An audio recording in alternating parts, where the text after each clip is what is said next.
The first emperor's Qin Dynasty collapsed almost overnight. Rebellion swept the land, warlords seized power, and chaos reigned. Welcome to Cryptic Mystic Vault, where we explore the enigmatic tales and unsolved puzzles of history. Old states rose from the ashes. Chu, Han, Qi, Zhao, Xiang Yu, the hegemon king of Western Chu, dominated the battlefield. He was a force of nature, brutal, feared, seemingly unstoppable. In the shadows, another figure emerged. Liu Bang. A peasant by birth, dismissed as a nobody, Liu Bang had a rare charisma, drawing unlikely followers. He was the underdog, outnumbered and often defeated. The people longed for peace, but it remained distant. In this world, brute force was not enough. What was needed was a mind, someone who could see order in chaos. The principal actors, Xiang Yu and Liu Bang, were ready. The fate of China would soon hinge on a single, brilliant strategist. As armies clashed and dynasties teetered, a new legend was about to begin. The mandate of heaven was up for grabs. In the chaos after Qin, destiny was waiting to be seized. And in the darkness, a spark of genius was about to ignite. History was about to be rewritten. The story of Han Xin was about to begin. Liu Bang's rise was improbable. He was neither noble nor powerful, but he understood people. He knew when to yield, when to strike.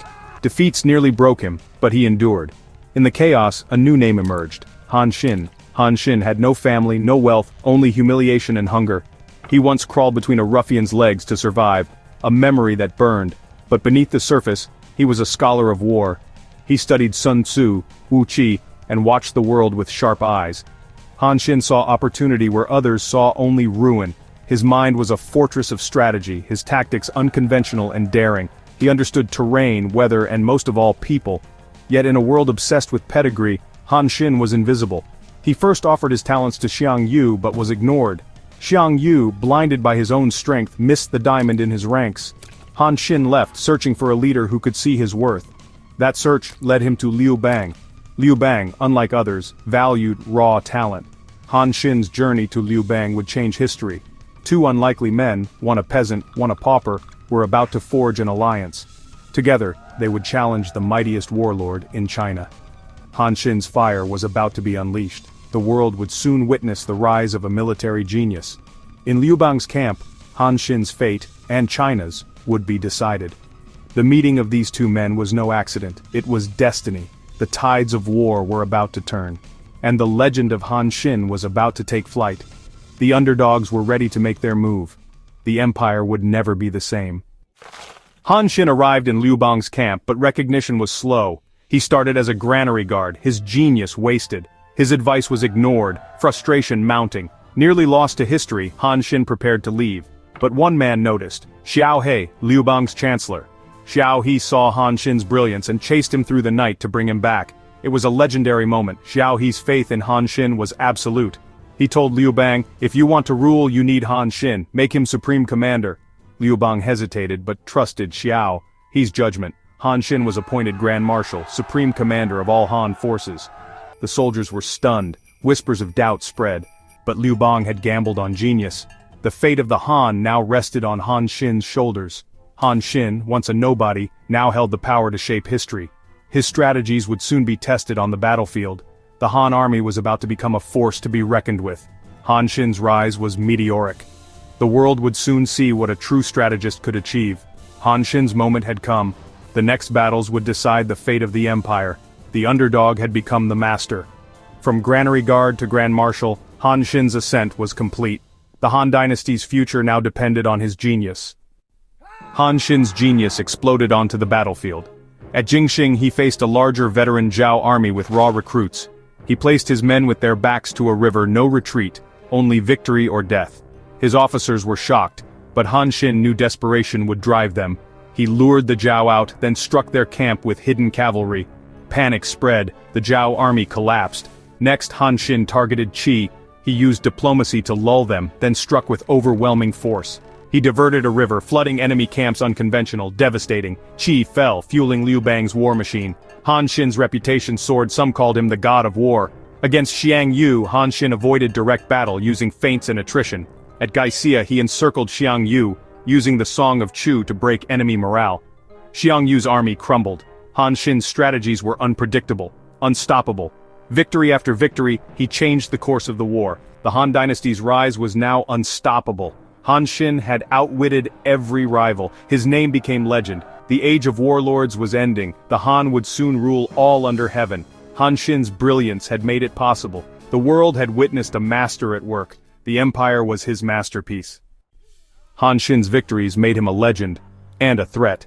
Liu Bang, now emperor, began to worry. Han Xin was too powerful, too beloved by the army. Courtiers whispered, sowing seeds of doubt. Was Han Xin loyal, or did he harbor ambition? The bond of trust began to fray. Han Xin, focused on war, was blind to court intrigue. His requests for recognition seemed like challenges to Liu Bang. Suspicion grew, poisoning their relationship. The hero's path became perilous. Liu Bang would not risk his throne, not for anyone. Fear clouded judgment. Han Xin had given Liu Bang an empire, but in doing so, had he sealed his own fate? The shadow of the throne loomed. Power fears what it cannot control. Han Xin's greatest victories had made him vulnerable. The seeds of tragedy were sown. The wars ended. Xiang Yu was gone. Liu Bang was emperor. Han Xin was demoted, then accused of plotting rebellion. True or not, the charges sealed his fate. He was arrested, brought to Chang'an in chains. Han Xin protested his innocence, but fear outweighed loyalty. Empress Lu Zhi struck while Liu Bang was away. Han Xin was lured into a trap and executed. His clan was wiped out. The man who won an empire died in the shadows, not on the battlefield. His genius and loyalty became his undoing. Power destroys what it cannot trust. Han Xin's story is a tragedy of ambition and fear, yet his strategies are still studied, his name still revered. He forged an empire, then became its victim, a hero, a martyr, a warning from history. Han Xin's legacy endures, a symbol of genius betrayed. His rise and fall echo through the ages. The Han Dynasty owed him everything, but in the end he paid the ultimate price.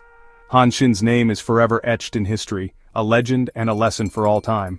But what if history had taken a different path? What if Han Xin had not fallen? If betrayal had never found him? Or if the Han Dynasty had lost its grip on power?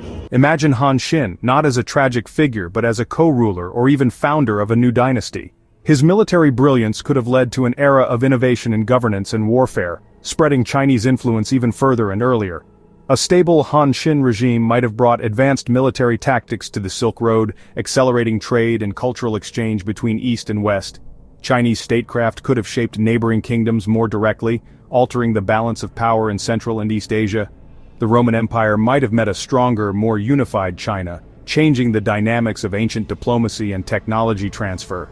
If the Han Dynasty had not prevailed, China could have fragmented, delaying the unification of its vast lands for centuries. The world map would look different. No Han legacy shaping language, culture, or identity for billions. Neighboring empires might have risen in the vacuum, and the global story of innovation, exploration, and empire would have taken a new course. Han Xin's survival could have rewritten not just Chinese history, but the story of civilization itself, a single life, a single decision, echoing across continents and centuries. In the end, history is not just what happened, but what might have been. If you enjoyed this exploration of history, don't forget to like, share, and subscribe for more fascinating insights.